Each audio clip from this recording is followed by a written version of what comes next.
Recently, I was crying out to the Lord in prayer outside, and it was sunny and really hot. And all of a sudden, it unexpectedly started to rain. And I immediately heard refreshment in my spirit. So I went inside and I told someone what had just happened, and they responded with, "It was to refresh you." And so I knew the Lord was speaking to me, and I knew it was a corporate word that He wanted me to share.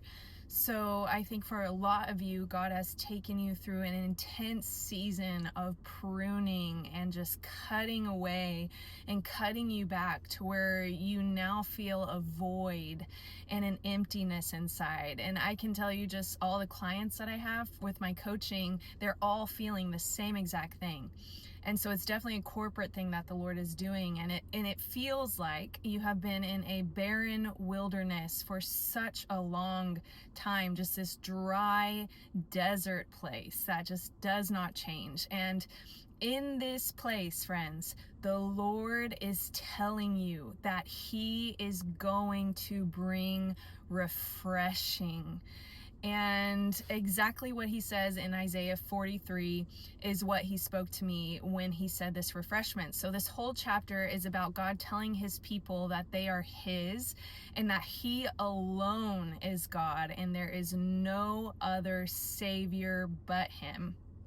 And how He preserves and protects His people through trials, and how He is their deliverer and redeemer. It also talks about how He will cause their enemies to flee, which is something He's been telling me over and over again recently, and how He is the one that parts the seas, lays the enemy on their backs, never to get up again, and extinguishes them like a wick. So to all of those that feel wearied by the long battle of this past season, to all of those who feel wearied by the barrenness and the long wait on the Lord, He is saying to you, verses 18 and 19, forget the former things. Do not dwell on the past. Behold, I am doing a new thing. Now it springs forth. Do you not perceive it?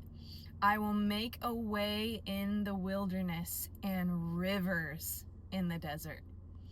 So as the Lord was showing me this, the prophetic worship set I was listening to kept repeating over and over again, some things take waiting, and you are worth waiting for. Some things take waiting, and you are worth waiting for, over and over again.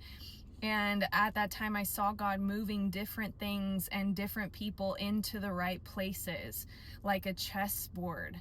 So this is what He wants you to know in this time, friends. Even in the midst of your desert and your long waiting, even when it's sunny and hot out with no sign of rain in the sky whatsoever, He is bringing the rain and coming to refresh you. And He is going to totally transform your wilderness. And even in the midst of your desert, don't lose heart. Because even though you can't see the fullness of it yet, God is doing so much more than you currently see, and He is putting things in place. He is not late. He's just very particular and very purposeful in what He is doing. And remember, faith is believing what you cannot yet see, and we are called to walk by faith. The Bible defines faith as the assurance of things hoped for and the conviction of things not seen. And your faith pleases the Father. So He knows what He's doing, and He sees a full picture. He sees that He's actively working, and that's why it pleases Him when we as children aren't complaining or speaking against Him, and we instead trust His character and nature and say, God, I know You're working.